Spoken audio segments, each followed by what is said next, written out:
Welcome back to the Curious Kid podcast. About a half year ago, we got curious about a sport that we knew very little about. Did you listen to our episode on cricket? It was so much fun learning about a sport we're not that familiar with, but at the same time is super popular. This week, we're covering another fascinating sport that we had to do lots of research on because we didn't know much when the topic was suggested. There is so much to learn about this truly unique sport. So let's reveal which sport we're talking about. Mailbag! Mailbag! Hello, my name is Kai. I'm 8 years old, and I'm curious about capybaras and sumo wrestlers. We love your show so much. And we love you so much, Kai. You have 2 awesome suggestions. We hope to cover capybaras soon, because they are a bit like sumo wrestling. In other words, even though we love animals, like we love sports, we don't know much about capybaras, because you don't see them where I live. All I know about them is that they are adorable rodents. Maybe the only adorable rodents I can think of. Hopefully we can cover them soon, but prepare yourselves, because we are getting curious about sumo wrestling for you this week. A sport of giant dudes in special belts crashing into each other like human bulldozers. But it's so much more than that. Sumo wrestling isn't just about size and shoving. It's an ancient sport from Japan, full of tradition, history, rituals, and incredible skill. And also sweat. Lots of sweat. Yes, that too. But by the end of the episode, you'll see why sumo wrestling is one of the most fascinating sports in the world. We're talking about 1,500 years of history, giant meals of stew, hair that's more important than you think, and rules that are surprisingly strict. And we'll answer important questions like, why do they slap their bellies? Why do they throw salt everywhere? And can I become a sumo wrestler if my current workout plan consists entirely of lifting Doritos into my mouth? Spoiler alert, probably not. Another question we're going to answer is the question of the week. What's the question of the week? The question of the week is, what are sumo wrestlers forbidden from doing that just about any adult in the world is allowed to do? Interesting one. So, let's start at the very beginning. Sumo wrestling is one of the oldest sports in Japan, with roots going back over 1,000 years. In fact, it started as a religious ritual. A ritual?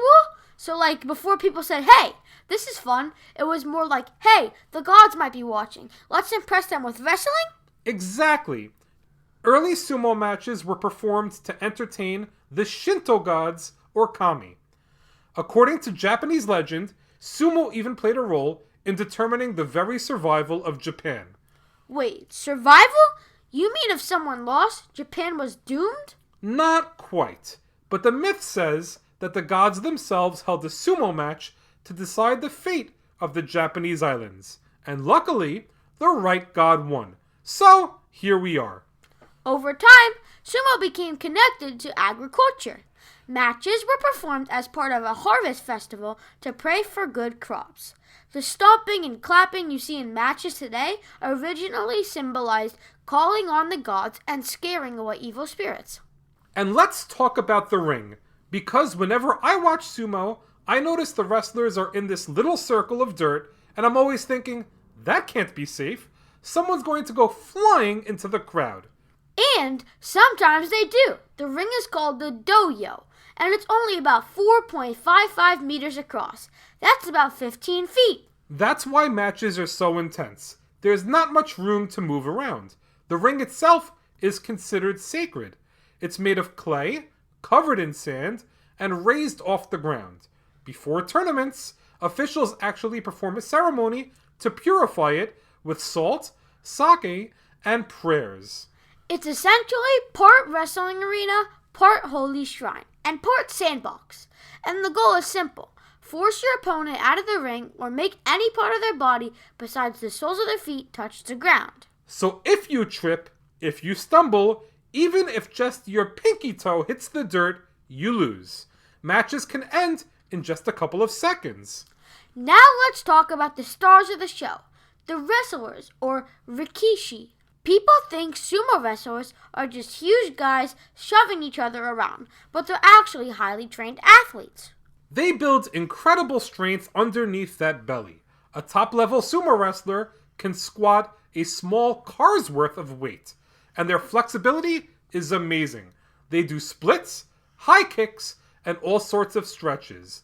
I've seen them do warm-ups where they lift their legs almost above their ears. I can't even bend down to tie my shoes without groaning. On average, wrestlers weigh between 300 and 400 pounds, though some are even bigger. The heaviest ever was a man named Aurora, who weighed over 600 pounds. Wrestling him must have been like wrestling a refrigerator, except the refrigerator can run at you and throw you out of the ring. Yikes! You might be wondering how they get that big. Well, food plays a huge role. Wrestlers live in special training stables called hiya, where their days revolve around eating, training, and sleeping. Their signature dish is called chanko nabe. It's a hot pot full of meat, fish, vegetables, and tofu. It's healthy, but wrestlers eat massive portions, like bowls the size of bathtubs. After practice, they'll eat mountains of rice along with the stew, then nap to let all that food turn into bulk. So the official training plan is workout, eat stew, nap, repeat. It all helps sumo wrestlers get ready for their big matches. Sumo has a wrestling system almost like video game levels. The top division is called Makuchi, and within that, the highest rank is Yokozuna, which means Grand Champion. That kind of sounds like a legendary Pokemon, but it's real.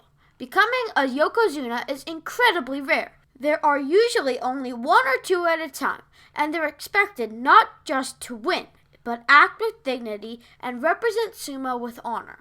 So, no trash talk on social media for Yokozuna.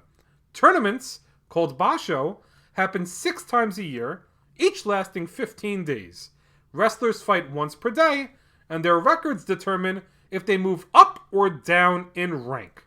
So, it's like climbing a sumo ladder, except the ladder is really slippery, and also the ladder is trying to push you off. Pretty much. One of my favorite things about sumo is the rituals. Like before the match, they stare at each other, stomp their feet, throw salt. It looks like they're stalling. Those rituals go back hundreds of years. The salt is for purification, since the ring is sacred. The stomping scares away evil spirits. The staring contest is about psyching out your opponent, and the whole warm-up routine is meant to show strength, respect, and readiness. Even the outfits matter. The wrestlers wear a special belt called a mawashi. It might look like a giant diaper, but it's essential for grappling. And only licensed referees, called gyoji, are allowed to officiate. They wear traditional robes and sometimes carry swords, symbolizing the seriousness of their job.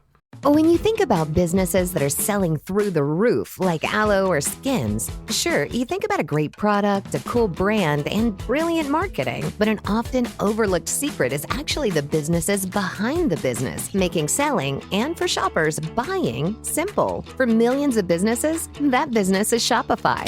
Nobody does selling better than Shopify. With Shop Pay, that boosts conversions up to 50%, meaning way less carts are going abandoned and way more sales happening. So if you're into growing your business, your commerce platform better be ready to sell whatever your customers are scrolling or strolling on the web, in your store, in their feed, and everywhere in between. Businesses that sell more sell on Shopify. Upgrade your business and get the same checkout Skins uses. Sign up for your $1 per month trial period at shopify.com/Westwood1, all lowercase. Go to shopify.com/Westwood1 to upgrade your selling today. Shopify.com/Westwood1.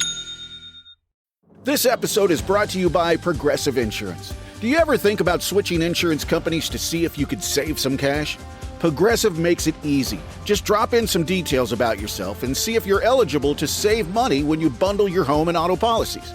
The process only takes minutes, and it could mean hundreds more in your pocket. Visit Progressive.com after this episode to see if you could save. Progressive Casualty Insurance Company and Affiliates. Potential savings will vary. Not available in all states. I know someone else that has a serious job too, Every week, he has to dig up 5 juicy facts to share with you. Here, with 5 unbelievable facts you need to know about sumo wrestling, is Noah. Take it away, Noah. Fact number 1. Sumo wrestlers' hair is styled into a top knot called a shanmage. It looks like a little bun on top. If a wrestler gets promoted to yokozuna and then retires, there is even a big ceremony where they cut off his top knot. Fact number 2. There are 82 recognized winning techniques in sumo, from shoving to dramatic flips. Fact number 3. Sumo has spread worldwide, with amateur sumo clubs and international championships held in countries from the U.S. to Brazil. Fact number 4. Women are forbidden from being sumo wrestlers. The strange thing is that the rules didn't used to be as strict as they are today. According to historical records, women did wrestle in sumo matches in part of Japan as early as the 18th century. Fact number 5. Even though sumo wrestlers are supposed to act honorably and respectfully, members of the crowd are often wild at sumo wrestling events. They are even able to grab a chunk of clay from the ring as a souvenir following sumo matches. Those are awesome facts. Sumo is so neat. It's all about discipline, respect, and tradition. Wrestlers train incredibly hard, live with strict rules, and dedicate their lives to the sport. It teaches patience, focus, and perseverance. And also how to stomp dramatically when you don't get your way. Well, yes, but mostly it's about balancing strength with dignity. Alright, folks, it's time to answer the question of the week.